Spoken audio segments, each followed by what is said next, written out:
네, 안녕하세요. 봉수학 첫 번째 영상, 수학 공부 방법입니다. 선생님이 여러분들에게 수학 공부하는 방법을 소개해 드리고자 총 4편으로 영상을 준비했는데요. 사실 영상까지 찍게 된 이유는 영상에 담겨 있는 내용들은 여러분에게 선생님이 수업 시간에 그동안에 몇 번 했던 얘기들입니다. 사실 매해마다 해주고 있는데요. 이렇게 귀에 못이 박히게 말을 해주는데도 불구하고 실제로 이것을 실천하는 학생들은 그렇게 많지가 않더라고요. 물론 선생님 말을 따라서 잘하는 학생들은 수학 점수가 많이 올랐다고 선생님 감사합니다 라고 하는 경우도 몇 번 있었는데 그렇게 많지는 않더라고요. 사실 잘 와닿지가 않는 것 같아요. 구체적으로 어떻게 하는 방법을 말하시고 있는 건지 잘 몰라 하는 것 같아서 오죽하면 선생님이 확 와닿게 구체적으로 설명을 해주려고 이렇게 영상을 찍었습니다. 이런 학생들이라면 꼭 4편까지 다 들어줬으면 좋겠습니다. 선생님 저는 중학교 때까지는 수학을 잘했는데요. 고등학교에 와서부터 수학이 너무 어려워요.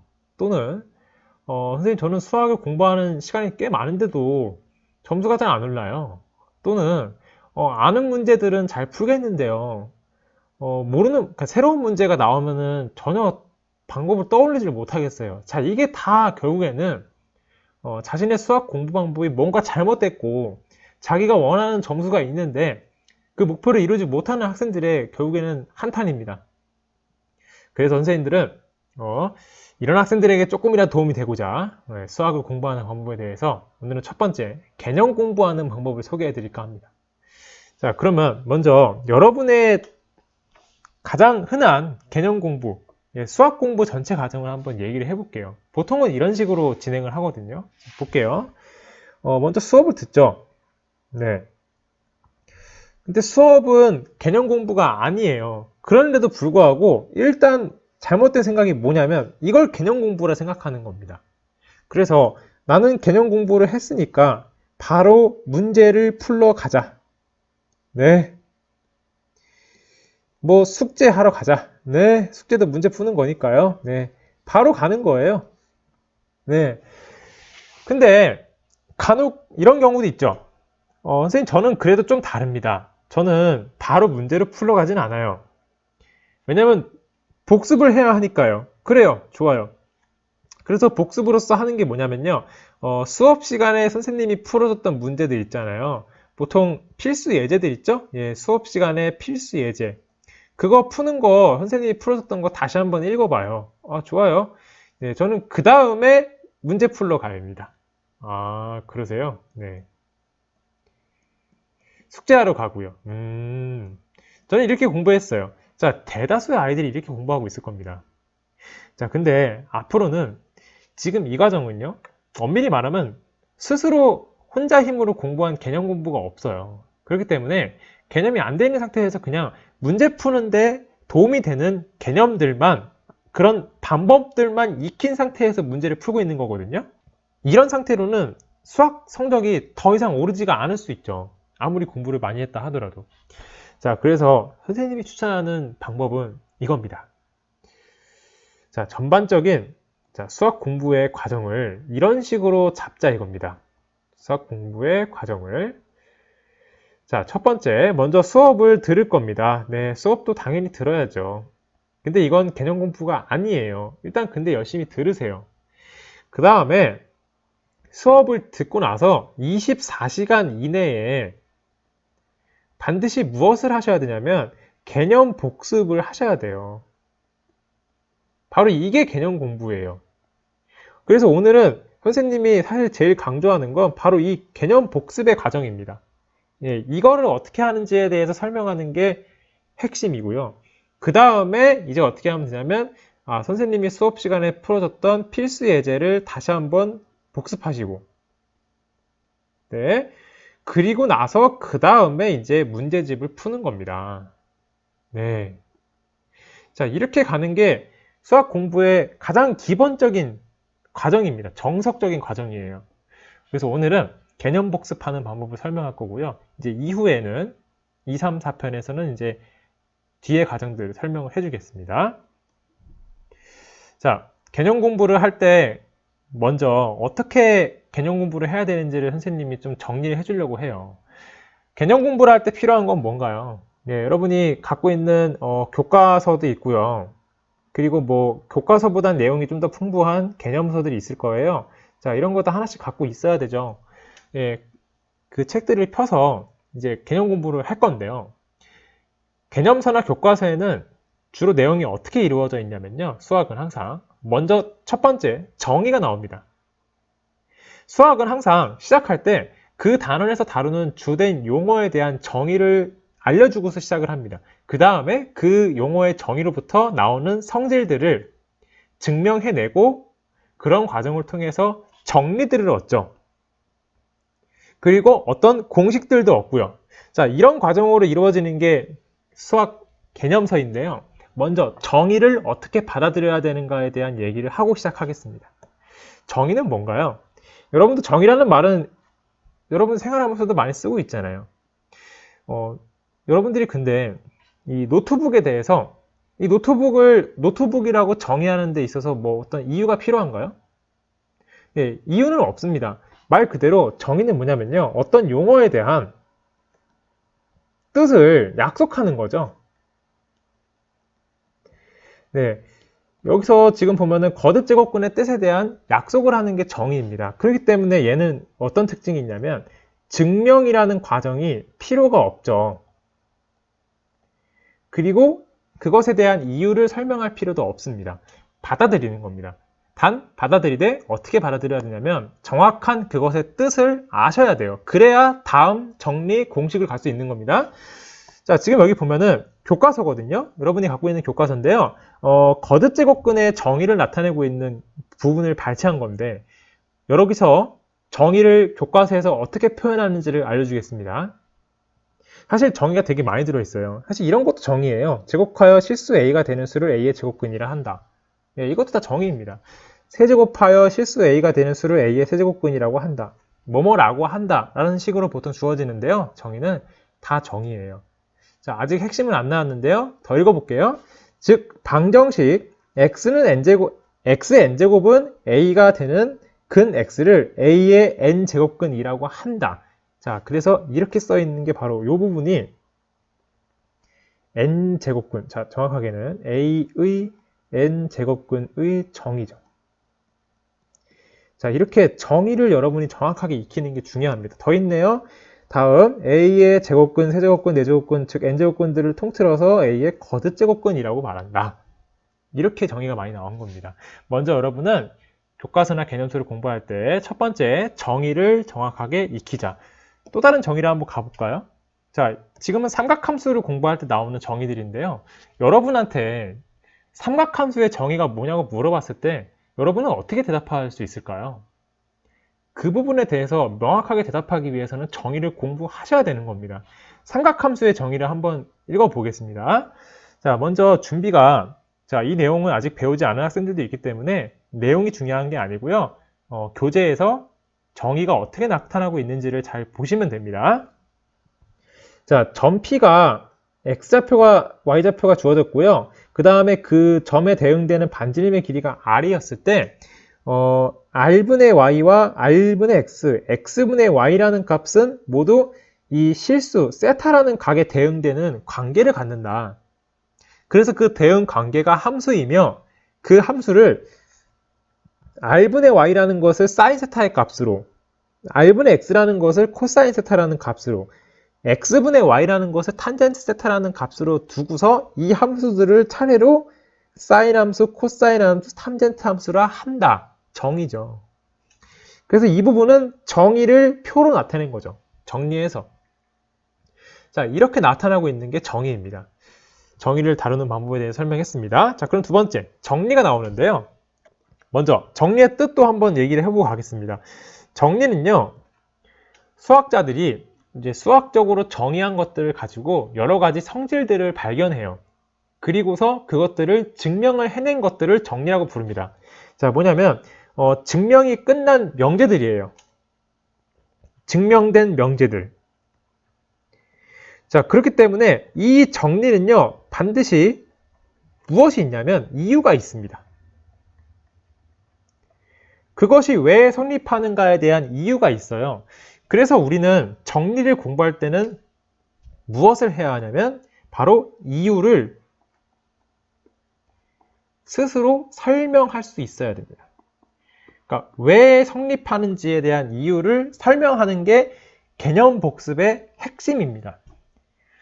볼게요. 예를 들어서 자 A의 실수인 n제곱근이 표를 보시면 자 각각 n이 짝수일 때와 홀수일 때 그리고 A의 값의 범위에 따라서 이렇게 6가지로 나뉜대요. 자 여러분이 근데 이 표를 외워서 도움이 될까요? 물론 외우는 것도 아는 거니까 도움이 되는데요. 여러분들이 이런 걸 공부할 때 외우시면 제대로 공부가 안 됩니다. 네, 그것은 좋은 수학 공부 방법이 아니에요. 이걸 왜 외웁니까? 자, 이것들은 다 왜 이렇게 되는지에 대한 이유가 있습니다.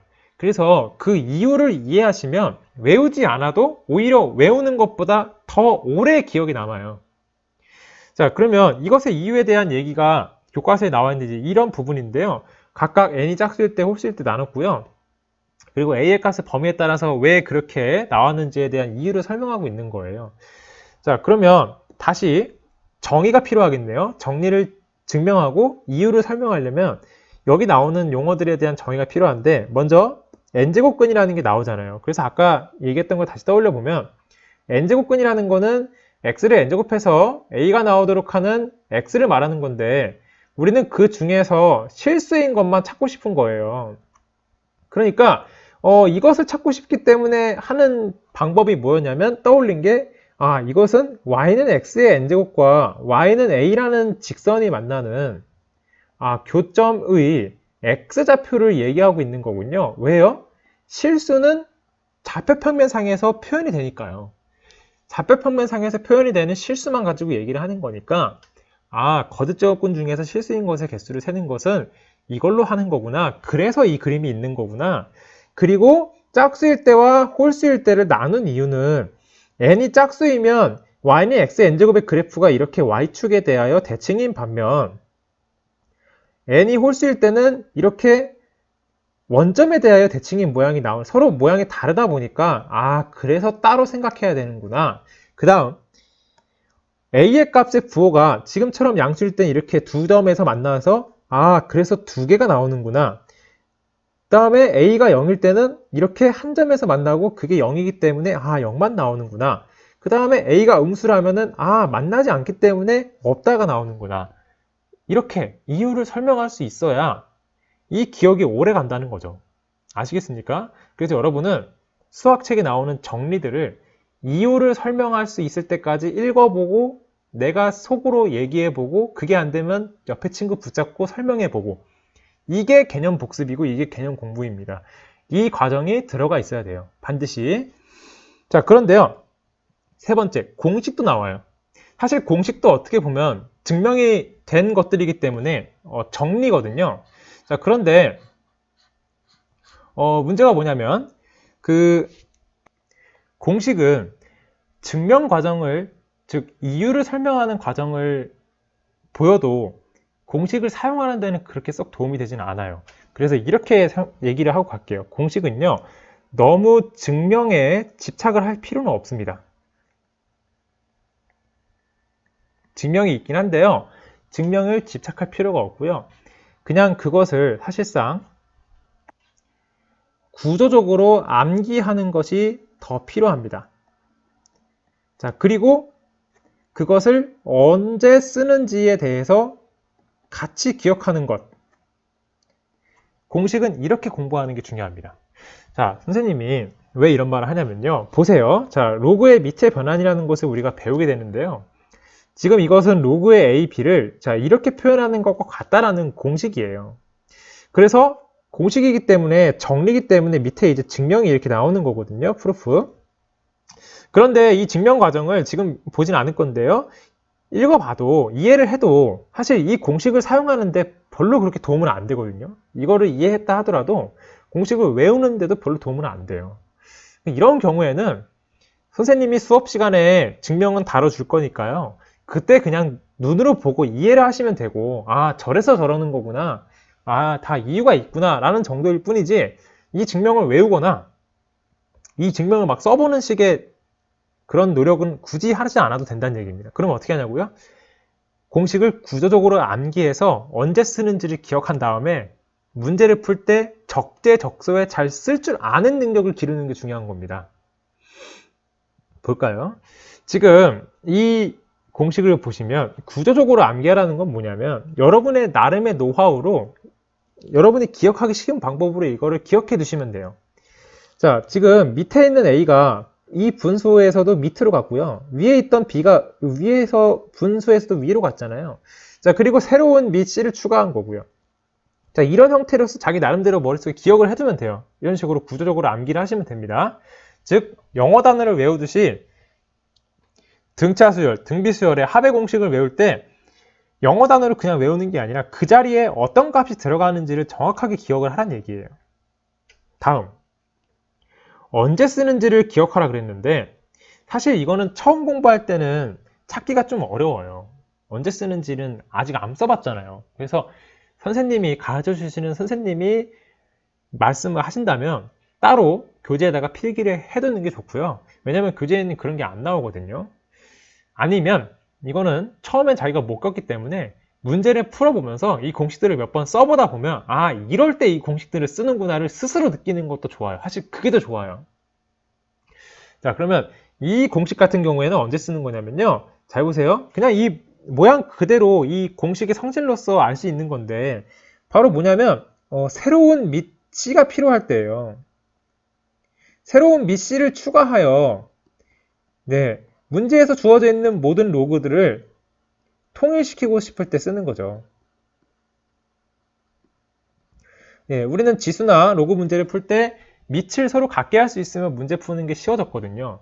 그렇기 때문에 밑을 같게 할 수 있는 방법으로서 새로운 밑을 추가하는 방법이다. 이런 식으로 기억을 하자는 거죠. 또 다른 공식을 볼게요. 사인 법칙이요. 많이 쓰는 거죠. 그리고 이게 공식이에요. 그리고 이게 증명입니다. 근데 증명 과정 물론 한번 보긴 봐야 돼요. 선생님이 설명해 주실 때. 근데 이거 안다고 해서 공식 쓰는 거 잘 되는 거 아니라고.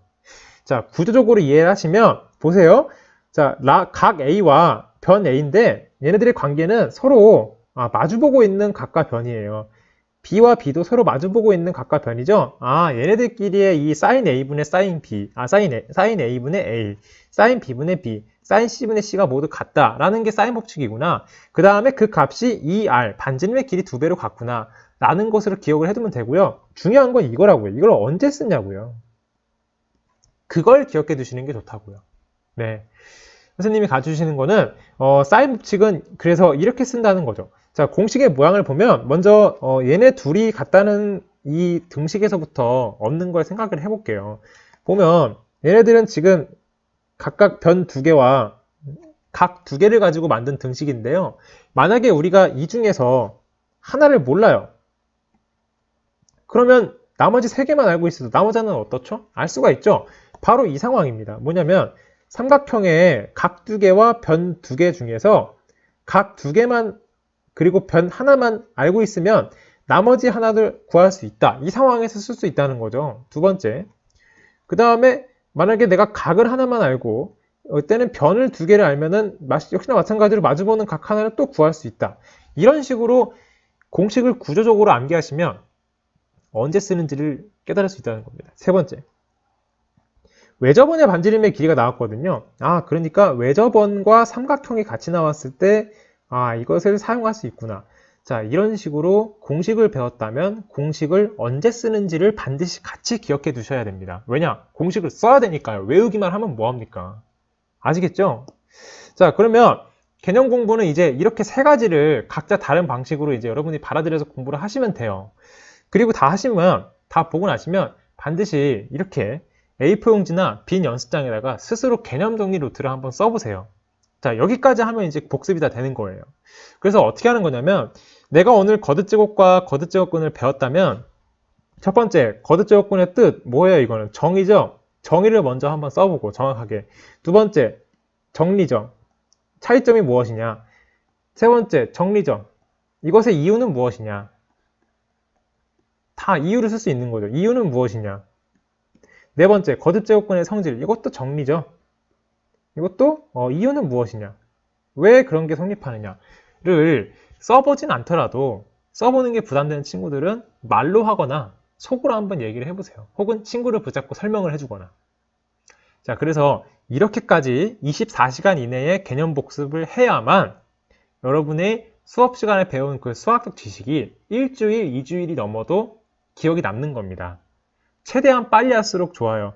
이렇게 개념 복습을 한 상태에서 문제풀이로 가셔야 제대로 된 수학 공부를 하고 있는 겁니다. 그러면 다음 영상에서 이제 그 뒤의 과정에 대해 설명을 해드리겠습니다.